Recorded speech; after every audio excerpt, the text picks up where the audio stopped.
Hi friends, வாங்க உருளைக்கிழங்கு வெள்ளை குருமா எப்படி செய்யுதுன்னு பார்க்கலாம். அதுக்கு தேவையான பொருள்: பட்டை, லவங்கம், ஏலக்காய், பிரிஞ்சி இலை, சோம்பு, மசாலா, உருளைக்கிழங்கு வேக வச்சது, இஞ்சி பூண்டு,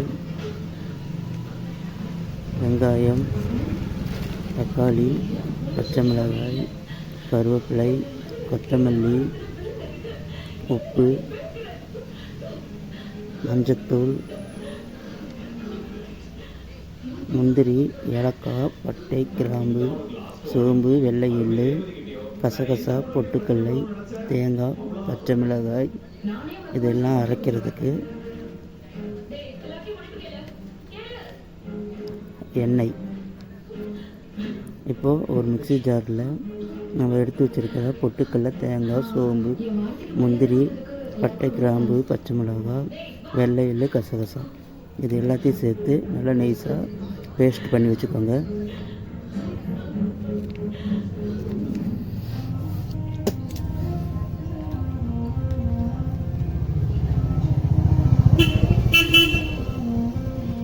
இப்போ கொஞ்சம் தண்ணி சேர்த்துக்கலாம்.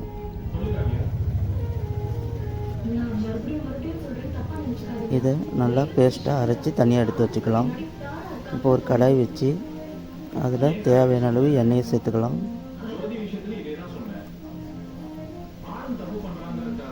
எண்ணெய் நல்லா காயட்டும். இப்போது நம்ம எடுத்து வச்சுருக்க பட்டை, கிராம்பு, ஏலக்காய், சோம்பு, பிரிஞ்சி இலை, இது எல்லாத்தையும் ஒன்றா சேர்த்து நல்லா வதக்கி விடுங்க. நல்லா பொரியட்டும்.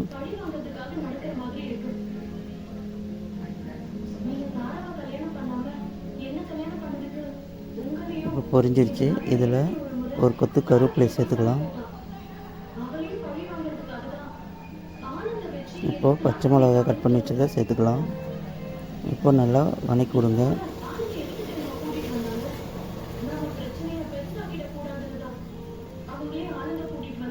இப்போ இதில் நம்ம கட் பண்ணி வச்சுருக்க வெங்காயத்தை சேர்த்துக்கலாம்.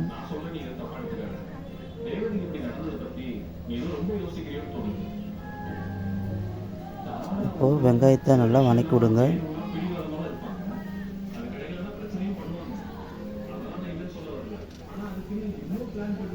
வெங்காயம் நல்லா வதங்கட்டும். வெங்காயம் வதங்கிருச்சு. இப்போ நம்ம கட் பண்ணி வச்சுருக்க தக்காளியை சேர்த்துக்கலாம்.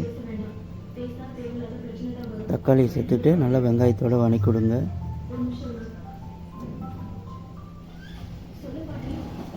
இப்போது தக்காளி வேகிறதுக்காக கொஞ்சோண்டு கல் உப்பு சேர்த்துக்கலாம். கல் உப்பு சேர்த்துட்டு நல்லா வதக்கி விடுங்க. தக்காளி நல்லா வேகட்டும்.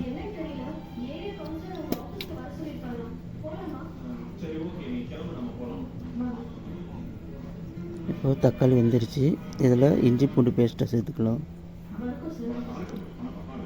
சேர்த்துட்டு நல்லா வதக்கி விடுங்க. தக்காளி வெங்காயத்தோட இஞ்சி பூண்டு பச்சை வாசம் நல்லா போகணும்.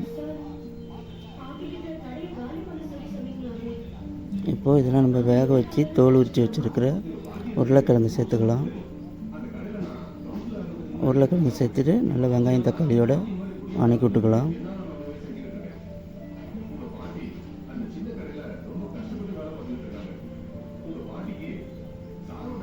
இப்போது இதில் கொஞ்சமாக மஞ்சத்தூள் சேர்த்துக்கோங்க. ரொம்ப வேணாம், கலர் மாறிடும். கொஞ்சமாக சேர்த்துட்டு நல்லா வதக்கி விட்டுக்கோங்க.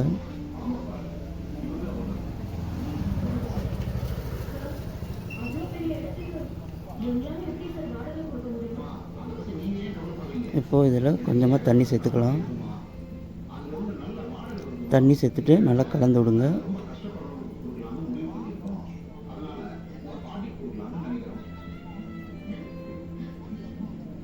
ஒரு கொதி வரட்டும். இப்போ கொதிச்சிருச்சு. இல்லை நம்ம மசாலா அரைச்சி வச்சுருக்கிறத சேர்த்துக்கலாம்.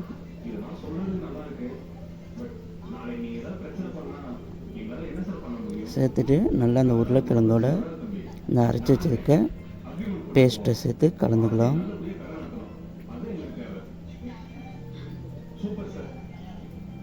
இப்போ இதில் மிக்சியில் அரைச்சதில் கொஞ்சமாக தண்ணி ஊற்றி கலந்து வச்சுருக்கேன். அந்த தண்ணி அதோடு சேர்த்துக்கிட்டு நல்லா கலந்து விடுங்க.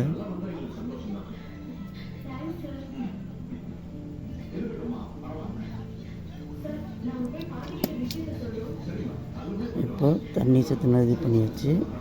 இப்போது இந்த குழம்புக்கு தேவையான அளவு உப்பை சேர்த்துக்கலாம். உப்பை சேர்த்துட்டு நல்லா கலக்கி விடுங்க.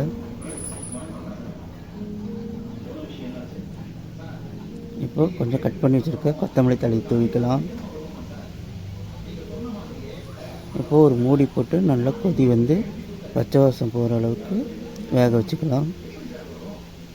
இப்போ நல்லா கொதிச்சிருச்சு. ஓப்பன் பண்ணி பார்க்கலாம். நம்ம போட்ட எல்லா மசாலா எல்லாமே பச்சை வாசம் போய் நம்ம உருளைக்கிழங்கு வெள்ளை குருமா ரெடி. இது சப்பாத்தி, தோசை, பூரி அனைத்துக்கும் நல்லாயிருக்கும். நீங்களும் செஞ்சு பார்த்துட்டு எப்படி இருக்குன்ட்டு எனக்கு கமெண்டில் சொல்லுங்கள். கடைசியாக கொஞ்சோண்டு கொத்தமல்லி தழையை அதில் தூவிக்கலாம்.